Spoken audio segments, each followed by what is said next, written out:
গুলিবিদ্ধ ঢাকা ৮-এর স্বতন্ত্র প্রার্থী ওসমান হাদির অবস্থা সংকটাপন্ন, নেওয়া হচ্ছে এভার কেয়ারে। হামলাকারীদের দ্রুত আইনের আওতায় আনার নির্দেশ প্রধান উপদেষ্টার। ওসমান হাদির ওপর হামলার তীব্র ঘৃণা এবং প্রতিবাদ তারেক রহমানের অশনি সংকেত, বলেছেন মির্জা ফখরুল। কাল সারা দেশে বিক্ষোভ কর্মসূচি ঘোষণা। হাদির ওপর হামলায় বিভিন্ন দলের তীব্র নিন্দা এবং বিক্ষোভ, জড়িতদের দ্রুত গ্রেফতার দাবি। সহিংসতা কাম্য নয়, বলেছেন জামাত আমির। কোন দল নয়, স্বতন্ত্র প্রার্থী হিসেবে নির্বাচন করবেন আসিফ মাহমুদ, লড়বেন ঢাকা ১০ আসন থেকে, জানিয়েছেন ফেসবুক পোস্টে।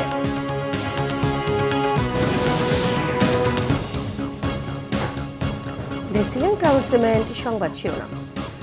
ঢাকা ৮ আসনের স্বতন্ত্র প্রার্থী ইনকিলাব মঞ্চের মুখপাত্র গুলিবিদ্ধ শরীফ ওসমান হাদির অবস্থা সংকটাপন্ন। তাকে এভারকেয়ার হাসপাতালে নেওয়া হচ্ছে। এর আগে ঢাকা মেডিকেল কলেজ হাসপাতালের পরিচালক ব্রিগেডিয়ার জেনারেল মোহাম্মদ আসাদুজ্জামান জানিয়েছেন, হাদির অবস্থা ক্রিটিক্যাল। তাকে দেখতে ঢাকা মেডিকেলে ছুটে যান বিএনপি, জামাত এবং এনসিপি সহ বিভিন্ন রাজনৈতিক দলের নেতারা। হাদি গুলিবিদ্ধের ঘটনায় নির্বাচনের পরিবেশ নিয়ে উদ্বেগ জানিয়েছেন তারা। রিপোর্ট করছেন রকনুজ্জামান।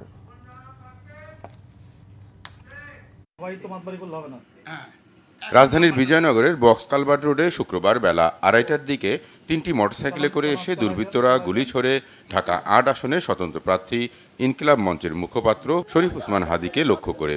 গুলি তার বাম কানের নিচে লাগে। এর পরপরই মোটরসাইকেলেই পালিয়ে যায় দুর্বৃত্তরা।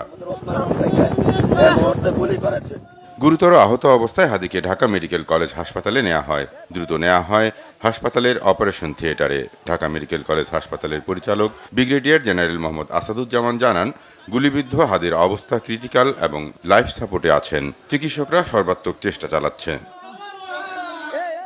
বিকেলে গুলিবিদ্ধ হাদির অবস্থা দেখতে ঢাকা মেডিকেলে যান ঢাকা ৮ আসনে বিএনপির প্রার্থী মির্জা আব্বাস। এরপর এনসিপির আহ্বায়ক নাহিদ ইসলাম, জামাত আমির ডক্টর শফিকুর রহমান এবং এবি পার্টি সহ বিভিন্ন রাজনৈতিক দলের নেতারা ঢাকা মেডিকেলে ছুটে যান হাদির অবস্থার খবর নিতে। নির্বাচনের আগে এমন ঘটনায় উদ্বেগ প্রকাশের পাশাপাশি ঘটনায় জড়িতদের দ্রুত আইনের আওতায় আনার দাবি জানান তারা।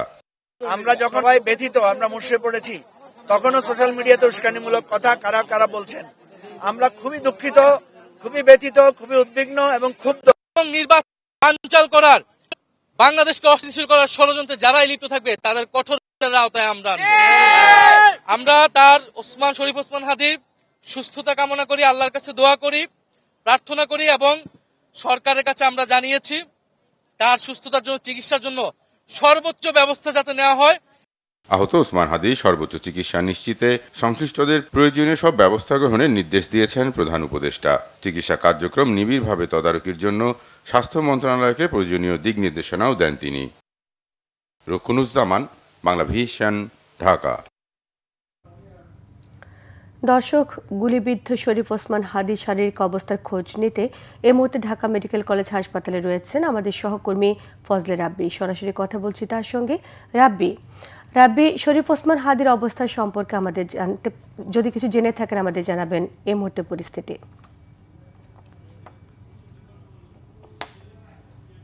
তাকে কখন নাগাদ এভার কেয়ারে নেওয়া হতে পারে? মাত্রই কিন্তু আসলে চিকিৎসক আমাদের সাথে কথা বললো, গণমাধ্যমের সাথে মুখোমুখি হয়ে তিনি আসলে কথা বললো এবং তিনি কিন্তু জানালো যে মগজে, অর্থাৎ মাথার মগজে কিন্তু আসলে ক্ষতিগ্রস্ত হয়েছে, অর্থাৎ বেশ খানিকটা ক্ষতিগ্রস্ত হয়েছে এবং মগজ থেকে কিন্তু আসলে প্রচন্ড রক্তক্ষরণ হয়েছে, যার ফলে কিন্তু এখন পর্যন্ত তিনি আশঙ্কামুক্ত বলা যায় না, ক্রিটিক্যাল অবস্থার মধ্যে আছে।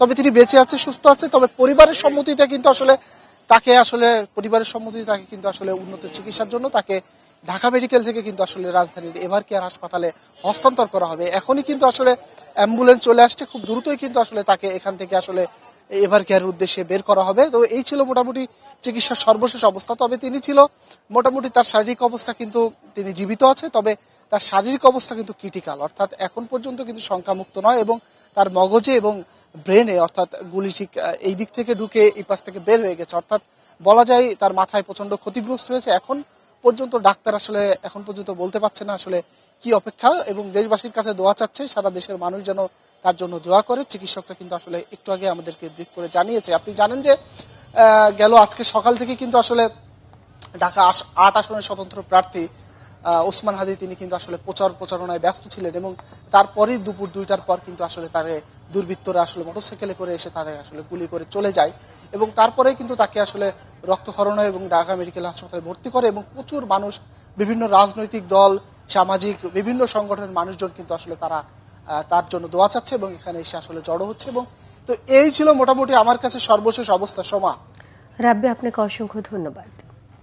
ওসমান হাদির উপর হামলাকারীদের দ্রুত আইনের আওতায় আনতে নির্দেশ দিয়েছেন অন্তর্বর্তীকালীন সরকারের প্রধান উপদেষ্টা প্রফেসর মোহাম্মদ ইউনূস। প্রধান উপদেষ্টা জানান, নির্বাচনকে বাধাগ্রস্ত করার উদ্দেশ্যে কোনো ধরনের সহিংসতা বরদাস্ত করা হবে না। জনগণের নিরাপত্তা এবং প্রার্থীদের অবাধ চলাচল নিশ্চিত করা আমাদের দায়িত্ব। দোষীরা যেই হোক না কেন আইনের আওতায় আনা হবে। প্রধান উপদেষ্টা দেশের সকল রাজনৈতিক পক্ষ, কর্মী সমর্থক এবং নাগরিকদের প্রতি শান্তি এবং সংযম বজায় রাখার আহ্বান জানান, যাতে আসন্ন নির্বাচন শান্তিপূর্ণ, অংশগ্রহণমূলক এবং নিরাপদ পরিবেশে অনুষ্ঠিত হতে পারে। রাজধানীর বিজয়নগর এলাকায় ইনকিলাব মঞ্চের মুখপাত্র এবং ঢাকা ৮ আসনের সম্ভাব্য স্বতন্ত্র প্রার্থী শরীফ ওসমান হাদি দুর্বৃত্তদের গুলিতে গুরুতর আহত হবার ঘটনায় গভীর উদ্বেগ প্রকাশ করেন তিনি জানান, নির্বাচনী পরিবেশে এমন সহিংস হামলা একেবারে অগ্রহণযোগ্য এবং দেশের শান্তিপূর্ণ রাজনৈতিক অঙ্গনের জন্য এটি অত্যন্ত দুঃখজনক ঘটনা। আহত ওসমান হাদির সর্বোচ্চ চিকিৎসা নিশ্চিত করতে সংশ্লিষ্টদের প্রয়োজনীয় সকল ব্যবস্থা গ্রহণের নির্দেশও দিয়েছেন প্রধান উপদেষ্টা। এছাড়া চিকিৎসা কার্যক্রম নিবিড়ভাবে তদারকি করার জন্য স্বাস্থ্য মন্ত্রণালয়কে প্রয়োজনীয় দিক নির্দেশনা প্রদান করেন তিনি। একই সঙ্গে প্রধান উপদেষ্টা আইন শৃঙ্খলা রক্ষাকারী বাহিনীকে দ্রুত এবং ব্যাপক তদন্ত চালিয়ে হামলার জড়িত সবাইকে শনাক্ত করে আইনের আওতায় আনার কঠোর নির্দেশনা দিয়েছেন। তিনি ঘটনাস্থল থেকে আলামত সংগ্রহ, প্রত্যক্ষদর্শীর তথ্য গ্রহণ, সিসিটিভি ফুটেজ পর্যালোচনা এবং হামলার পেছনে কোনো সংগঠিত পরিকল্পনা থাকলে তা উন্মোচনের জন্য তাৎক্ষণিক পদক্ষেপ নেওয়ার নির্দেশ দিয়েছেন। ওসমান হাদির ওপর গুলির ঘটনায় তীব্র ক্ষোভ এবং নিন্দা জানিয়েছেন বিএনপির ভারপ্রাপ্ত চেয়ারম্যান তারেক রহমান। ঘটনার সুষ্ঠু তদন্তে সর্বোচ্চ সহযোগিতার আশ্বাস দিয়ে তিনি জানান, এ ধরনের ঘটনা রুখতে হলে অবশ্যই যে কোনো মূল্যে গণতন্ত্র প্রতিষ্ঠা করতে হবে। গণতান্ত্রিক মূল্যবোধ ফিরিয়ে আনার উপর গুরুত্বারোপ করেছেন তারেক রহমান। রিপোর্ট করছেন আহমেদ সরোয়ার।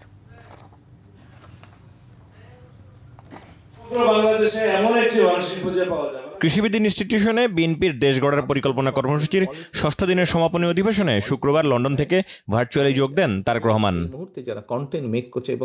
তার বক্তব্যের শুরুতেই তিনি ইনকিলাব মঞ্চের ওসমান হাদির উপর গুলি করার ঘটনায় তীব্র নিন্দা জানান। সুষ্ঠু তদন্তে সর্বোচ্চ সহযোগিতার আশ্বাস দেন তারেক রহমান।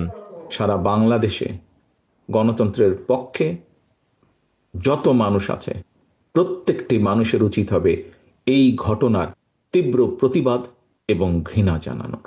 দেশ একটা অত্যন্ত সংকটের ভিতর দিয়ে যাচ্ছে। একটি দল, গোষ্ঠী বা কিছু ব্যক্তি এই দেশকে, দেশের মানুষের শান্তি, স্থিতিশীলতা বিনষ্টের জন্য উঠে পড়ে লেগেছে। যারা বাংলাদেশি জাতীয়তাবাদের অস্তিত্বে, বাংলাদেশের অস্তিত্বে বিশ্বাস করে, সবার আগে বাংলাদেশ, এই নীতিতে যারা বিশ্বাস করে, আমাদের প্রত্যেকটি দল, প্রত্যেকটি নেতা, প্রত্যেকটি কর্মী, প্রত্যেকটি মানুষকে আজ অতীতের যে কোনো সময় থেকে সবচাইতে বেশি ঐক্যবদ্ধ হতে হবে। কারণ যারা এই দেশের স্বাধীনতাকে ধ্বংস করতে চায়, এই দেশের সার্বভৌমত্বকে ধ্বংস করে এই দেশের স্থিতিশীলতাকে ধ্বংস করতে চায়, তারা তাদের ষড়যন্ত্র যে শুরু করে দিয়েছে, আজকে ওসমান হাদির ঘটনা দিয়ে তা প্রমাণিত হয়। আমরা বিভ্রান্তি ছড়ানো থেকে প্রত্যেককে বিরত থাকতে হবে। কেউ যাতে কোনো বিভ্রান্তি ছড়ানোর সুযোগ না পায়। তদন্তের স্বার্থে যারা তদন্ত করবে, সত্যিকার অপরাধীকে যারা ধরবে, আমাদের অবস্থান থেকে যতটুকু সম্ভব আমরা সর্বোচ্চ সহযোগিতা করব এবং যে কোনো মূল্যে এই দেশের মানুষ যাতে করে তাদের হারানো গণতান্ত্রিক অধিকার ফিরে পেতে পারে, তার জন্য আমাদেরকে সর্বদা সচেষ্ট এবং সতর্ক থাকতে হবে। জনগণের সমর্থন নিয়ে যদি বিএনপি সরকার গঠন করতে পারে, তাহলে দেশ ও জনগণের কল্যাণে কি কি পরিকল্পনা নেওয়া হয়েছে তার উপর বিস্তারিত আলোচনা করেন। বলেন, অতীতে রাষ্ট্র পরিচালনার অভিজ্ঞতা আছে বিএনপির, সেই অভিজ্ঞতা কাজে লাগিয়ে জনগণের কল্যাণে কাজ করবেন। আমাদের এই পরিকল্পনাগুলো, সেটি খাল খনক হোক, বৃক্ষরোপণ হোক, হেলথ কেয়ার হোক, কর্মসংস্থান হোক, ফ্যামিলি কার্ড হোক, কৃষক কার্ড হোক, আমাদের মুয়াজ্জিম সাহেব এবং ইমাম সাহেবদের জন্য মিনিমাম যে একটা সোশ্যাল সিকিউরিটির ব্যবস্থা হোক, খেলাধুলা হোক, প্রত্যেকটি বিষয়ে আমরা তখনই সফল হতে পারবো যখন তোমাদের মতন সন্তানেরা এগিয়ে আসবে, বেরিয়ে আসবে ঘর থেকে এবং এসে অন্য অন্য প্রত্যেকটি দুয়ারে গিয়ে নক করবে, প্রত্যেকটি দুয়ারে নক করবে এবং বলবে এই আমাদের পরিকল্পনা, এই আমরা করতে চাই, আমাদেরকে সহযোগিতা করুন, আমাদেরকে সমর্থন দিন। যে আমরা যদি এই পরিকল্পনাকে বাস্তবায়ন করতে না পারি, স্বৈরাচার দেশকে যে অবস্থায় রেখে গিয়েছে, আজকে হাদির যে দুর্ঘটনা ঘটেছে, এই দুর্ঘটনা আরো ঘটেছে। কিছুদিন আগে চট্টগ্রামে ঘটেছিল আমাদের এক এমপি প্রার্থীর উপরে। এই ষড়যন্ত্র বন্ধ দমিয়ে দিতে পারে, রুখে দিতে পারে গণতান্ত্রিক প্র্যাকটিস তথা গণতন্ত্র। তারেক রহমান বলেন, একমাত্র জনগণই পারে যে কোনো ষড়যন্ত্র রুখে দিতে। জিন্দাবাদ বাংলাদেশ জাতীয়তা। আহমেদ সরওয়ার, বাংলা ভিশন, ঢাকা। ঢাকা ৮ আসনের স্বতন্ত্র প্রার্থী শরীফ ওসমান হাদির ওপর হামলা নির্বাচন বানচালের ষড়যন্ত্র বলে মন্তব্য করেছেন বিএনপি মহাসচিব মির্জা ফখরুল ইসলাম আলমগীর। এ ঘটনার নিন্দা জানিয়ে দোষীদের দ্রুত গ্রেফতারের দাবিও জানিয়েছেন তিনি। বিকেলে জাতীয় প্রেস ক্লাবে মওলানা ভাসানীর ১৪৫তম জন্মবার্ষিকী উপলক্ষে আয়োজিত আলোচনা সভায় এ দাবি জানিয়েছেন তিনি। বলেন, নির্বাচন বানচালের চক্রান্ত এখনও শেষ হয়ে যায়নি। হাদির ওপর হামলা দেশের জন্য অশনির সংকেত বলে মন্তব্য করেন তিনি। সরকারের কাছে আগামী নির্বাচনে ৩০০ আসনের সকল প্রার্থী নিরাপত্তা নিশ্চিতের দাবিও জানিয়েছেন মহাসচিব। হাদিকে গুলি করার প্রতিবাদে আগামীকাল সারা দেশে বিক্ষোভ কর্মসূচি পালনের কথাও জানিয়েছেন মির্জা ফখরুল ইসলাম আলমগীর।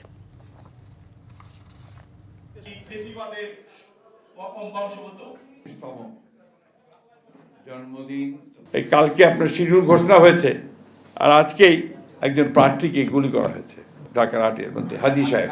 আমি তীব্র নিন্দা জানাচ্ছি এবং আমি একটা অশনি সংকেত দেখতে পাচ্ছি যে নির্বাচনকে বানচাল করার জন্য সেই শক্তি আবার চক্রান্ত শুরু করেছে এবং অবিলম্বে প্রকৃত দোষীকে খুঁজে বের করে নিয়ে আইনের আয়তায় আনার জন্য দাবি জানাচ্ছি এবং এই সরকারকে আহ্বান জানাচ্ছি যে অবিলম্বে সকল প্রার্থীর নিরাপত্তা নিশ্চিত করুন এবং এই নির্বাচনকে যেন করে সম্পূর্ণভাবে সন্ত্রাস মুক্ত হয় তার জন্য ব্যবস্থা গ্রহণ করুন।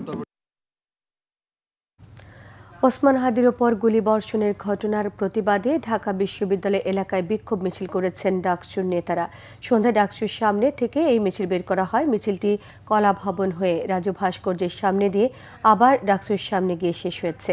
বিক্ষোভকারীরা জানান, হাদি জুলাইয়ের লড়াকু সৈনিক। তিনি ভারতীয় আধিপত্যবাদ এবং শাহবাগী ফ্যাসিবাদের বিরুদ্ধে সব সময় সোচ্চার ছিলেন। তার উপর প্রাণঘাতী হামলার ঘটনায় জড়িতদের অবিলম্বে গ্রেফতারের দাবি জানিয়েছেন বিক্ষোভকারীরা। জুলাই বিপ্লব দেশবাসীর সার্বিক নিরাপত্তা নিশ্চিত করতে সরকারের প্রতি আহ্বান জানান বিক্ষোভকারীরা। একই দাবিতে রাজু ভাস্কর্যের সামনে বিক্ষোভ সমাবেশ করেছে সন্ত্রাস বিরোধী সাধারণ শিক্ষার্থীবৃন্দ। এদিকে হাদি গুলিবিদ্ধ হবার ঘটনায় রাজধানীতে বিক্ষোভ করেন উপদেষ্টার পদ থেকে পদত্যাগ করা ছাত্র উপদেষ্টা আসিফ মাহমুদ সজীব ভুইয়া। হাদির উপর প্রাণঘাতী হামলাকারীদের অবিলম্বে গ্রেফতারের দাবি জানিয়েছেন আসিফ। হাদির গায়ে গুলি কেন? প্রশাসনের জবাব চাই। এই একটা গুলি হাদির গায়ে, আমরা আছি লাখো ভয়। গুলিবিদ্ধ ওসমান হাদিকে দেখতে ঢাকা মেডিকেল কলেজ হাসপাতালে যান জামায়াতে ইসলামের আমির ডাক্তার শফিকুর রহমান। তিনি জানান, কোনো ধরনের নোংরামি মেনে নেওয়া হবে না এবং কাউকে এই ধরনের নোংরামি করার সুযোগ দেওয়া হবে মাটি কারো বাপদাদার জমিদারি না, এটা 18 কোটি মানুষের সম্পদ। এই সম্পদ পাহারা দেওয়ার দায়িত্ব আমাদের সকলের। আমরা সেই পাহারাদার। খুব কাছ থেকে পরপর দুটি গুলি করা হয় ঢাকা ৮ আসনের স্বতন্ত্র প্রার্থী এবং ইনকিলাব মঞ্চের মুখপাত্র ওসমান হাদিকে। ঘটনার পর থেকে আতঙ্ক ছড়িয়েছে রাজধানী জুড়ে। নির্বাচনের আগে পরিকল্পিতভাবেই ওসমান হাদিকে গুলি করা হয়েছে বলে জানান তার সহযোদ্ধারা। নির্বাচনী প্রচারণা শেষে শুক্রবার রিকশা করে ফকিরাপুল থেকে বিজয়নগর কালভার্ট রোড ধরে পল্টনে যাচ্ছিলেন ঢাকা ৮ আসনের স্বতন্ত্র প্রার্থী ওসমান হাদি। তার সঙ্গে পেছনে রিকশায় ছিলেন তার অন্য সহকর্মীরা। রিকশার পেছনে একটি মোটরসাইকেল পিছু নেয় ওসমান হাদির। রিকশাটি কালভার্ট রোডের ডিআর টাওয়ারের কাছে পৌঁছলে পিছু নেওয়া মোটরসাইকেল আরোহী খুব কাছ থেকে ওসমান হাদিকে মাথায় গুলি করে। পরপর দুটি গুলি করা হয়েছে তাকে। গুলির পর মোটরসাইকেলটি পালিয়ে যায় বিজয়নগরের দিকে। ঘটনার পর উপস্থিত হন আইনশৃঙ্খলা রক্ষাকারী বাহিনীর সদস্যরা। সিআইডির ক্রাইম সিন ইউনিট ঘটনাস্থলটি ঘিরে ফেলে। ঘটনাস্থল থেকে আলামত সংগ্রহ করেছেন তারা। সিসিটিভি ফুটেজ বিশ্লেষণ করে আসামিদের ধরতে কাজ চলছে বলেও জানিয়েছে পুলিশ। বাট এখন আমরা কনক্রিট কোনো সিদ্ধান্ত যেতে পারছি না, আমাদের কার্যক্রম অব্যাহত আছে। আমরা আরও কার্যক্রম সম্পন্ন করার পর হয়তো বলতে পারবো যে আসলে উনি এক্স্যাক্ট কোথায় গুলিবিদ্ধ হয়েছেন এবং কে বা কারা তারা গুলি করেছে। আমরা যে মানে গুলি করছেন এরকম কোনো ফুটেজ এখনো পর্যন্ত পাইনি।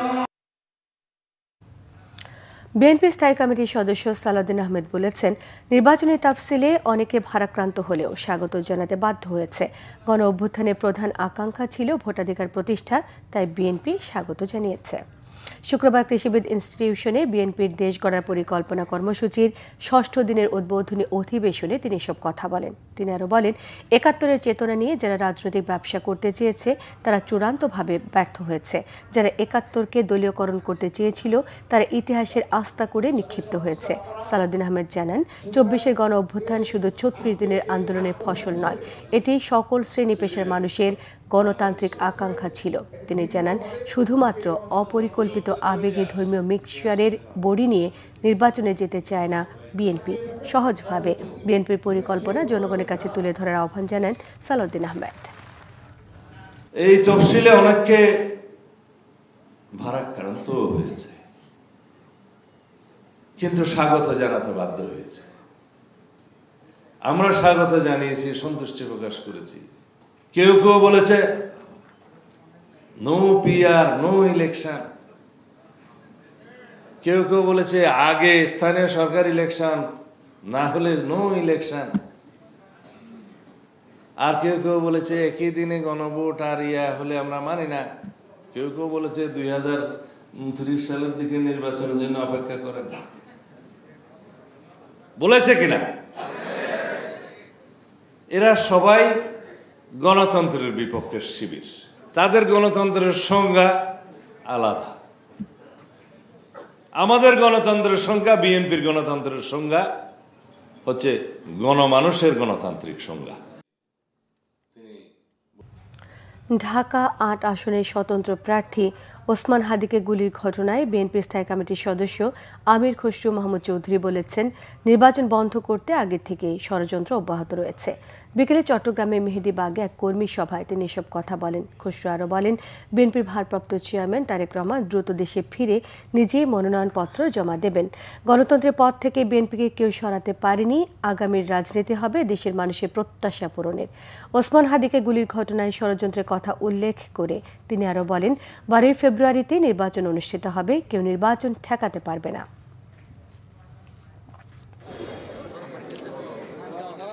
তারেক রহমান সাহেব বাংলাদেশে অবশ্যই খুব দ্রুত ফিরবেন। উনি নিজ হাতে ওনার মনোনয়ন জমা দেবেন। এই নির্বাচন না হওয়ার জন্য এতদিন ষড়যন্ত্র চলছে, এটা অব্যাহত থাকবে। বাংলাদেশের মানুষ প্রতিহত করবে। 12 ফেব্রুয়ারি নির্বাচন হবে। 12 ফেব্রুয়ারি নির্বাচনের মাধ্যমে বাংলাদেশের নির্বাচিত সংসদ হবে, নির্বাচিত সরকার হবে। কোনো দল থেকে নয়, স্বতন্ত্র প্রার্থী হিসেবে সংসদ নির্বাচনে ঘোষণা দিলেন আসিফ মাহমুদ সজীব ভুইয়া। সরকার থেকে পদত্যাগের একদিন পর স্থানীয় সরকার এবং যুব ও ক্রীড়া মন্ত্রণালয়ের সাবেক উপদেষ্টা আসিফ মাহমুদ ফেসবুকে এক পোস্টে তথ্য জানিয়েছেন। বিভিন্ন সময় বিভিন্ন রাজনৈতিক দলের হয়ে নির্বাচনে অংশ নেওয়ার বিষয়টি আলোচিত হলেও শেষ পর্যন্ত একলা চলন নীতি বা স্বতন্ত্র প্রার্থী হিসেবে নির্বাচনী ময়দানে অবতীর্ণ হলেন শেখ হাসিনা বিরোধী আন্দোলনের অন্যতম এই সমন্বয়ক। রিপোর্ট করছেন মুবাশির আহমেদ। ফ্যাসিস্ট হাসিনা সরকারের পতনে সামনের সারির যোদ্ধা, জুলাই গণ অভ্যুত্থানের অন্যতম পরিচিত মুখ আসিফ মাহমুদ সজীব ভুইয়া।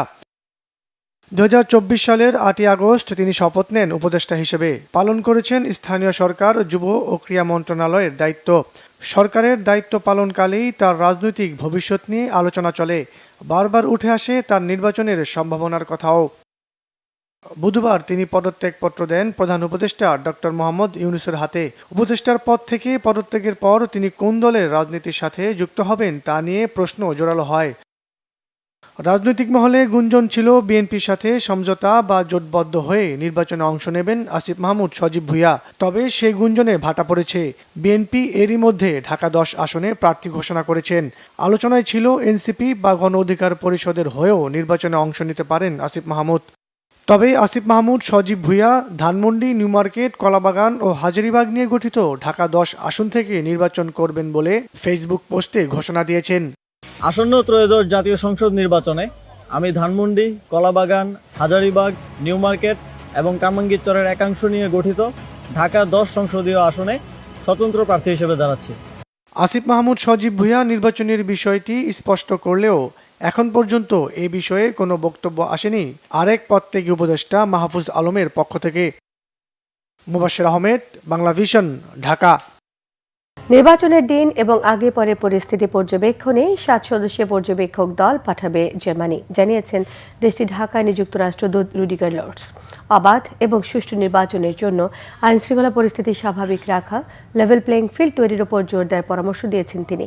নির্বাচন পর্যবেক্ষণে ইউরোপীয় ইউনিয়ন বিপুল সংখ্যক পর্যবেক্ষক পাঠাবে উল্লেখ করে তিনি জানান, বাংলাদেশে একটি অবাধ, সুষ্ঠু, শান্তিপূর্ণ নির্বাচন দেখতে চায় তার দেশ। নির্বাচনকে কেন্দ্র করে কোনো ধরনের সহিংসতা যাতে না হয় সে প্রত্যাশা করছেন তিনি। বলেন, নির্বাচন যাতে সব দল সমানভাবে প্রচারণা চালাতে পারে সে কারণে লেভেল প্লেইং ফিল্ড তৈরি করা জরুরি। আসন্ন জাতীয় সংসদ নির্বাচনে জনগণ যেন তার মতে সঠিক প্রতিফলন ঘটাতে পারে সেই ব্যবস্থা নিশ্চিতের পরামর্শ দিয়েছেন তিনি। আশা করছেন নির্বাচনে সব শ্রেণী পেশার মানুষের এবং নারীরা যাতে নির্বিঘ্নে ভোট দিতে পারেন তা নিশ্চিত করা সম্ভব হবে। দুর্নীতি, সক্ষমতা এবং অবকাঠামোগত সংকটের কারণে বাংলাদেশ প্রতিযোগীদের সঙ্গে আন্তর্জাতিক বাজারে পিছিয়ে পড়ছে বলেছেন প্রধান উপদেষ্টার আন্তর্জাতিক বিষয়ক বিশেষ দূত লুৎফে সিদ্দিকী। একই অনুষ্ঠানে জাতীয় রাজস্ব বোর্ডের চেয়ারম্যান মোহাম্মদ আব্দুর রহমান খান জানান, কর অব্যাহতির সিদ্ধান্ত জাতীয় সংসদের মাধ্যমে নেওয়া হবে। শুক্রবার চট্টগ্রামে বাংলাদেশের অর্থনৈতিক ভবিষ্যৎ নিয়ে ICMAB এর এক সেমিনারে প্রধান উপদেষ্টার আন্তর্জাতিক বিষয়ক বিশেষ দূত লুৎফে সিদ্দিকী জানান, ভিয়েতনাম যে পোশাক উৎপাদন করে তাদের কর্মীদের 50% লাভ বেশি দিচ্ছে, সঙ্গে লাভও করছে 50% বেশি। সেই একই পোশাক বানালে এদেশের শ্রমিকরা পাচ্ছে অর্ধেক বেতন, মিলছে কম মুনাফা। এর কারণ সক্ষমতা, অবকাঠামোগত সুবিধার অভাব। একই অনুষ্ঠানে NBR এর চেয়ারম্যান জানান, দেশের অর্থনৈতিক ভিত্তি মজবুত করতে হলে ভ্যাট এবং আয়কর থেকে রাজস্ব আহরণ বাড়াতে হবে। কাস্টমস এবং বিভিন্ন অর্থনৈতিক প্রতিষ্ঠানে দুর্নীতি লাগাম টানতে এবং ভোগান্তি কমাতে বিভিন্ন সেবাকে ডিজিটালাইজেশন করা হচ্ছে বলেও তিনি জানিয়েছেন। সংবাদ শেষ করব ক্রাউন 7 শিরোনামগুলো আরেকবার জানিয়ে দিয়ে। গুলিবিদ্ধ ঢাকা 8-এর স্বতন্ত্র প্রার্থী ওসমান হাদির অবস্থা সংকটাপন্ন, নেওয়া হচ্ছে এভার কেয়ারে। হামলাকারীদের দ্রুত আইনের আওতায় আনার নির্দেশ প্রধান উপদেষ্টার। ওসমান হাদির ওপর হামলার তীব্র ঘৃণা এবং প্রতিবাদ তারেক রহমানের অশনি সংকেত বলেছেন মির্জা ফখরুল। কাল সারা দেশে বিক্ষোভ কর্মসূচি ঘোষণা। হাদির ওপর হামলায় বিভিন্ন দলের তীব্র নিন্দা এবং বিক্ষোভ, জড়িতদের দ্রুত গ্রেফতার দাবি। সহিংসতা কাম্য নয় বলেছেন জামাত আমির। কোন দল নয়, স্বতন্ত্র প্রার্থী হিসেবে নির্বাচন করবেন আসিফ মাহমুদ, লড়বেন ঢাকা 10 আসন থেকে, জানিয়েছেন ফেসবুক পোস্টে। এই ছিল এখনকার মতো, সঙ্গে থাকায় সবাইকে ধন্যবাদ।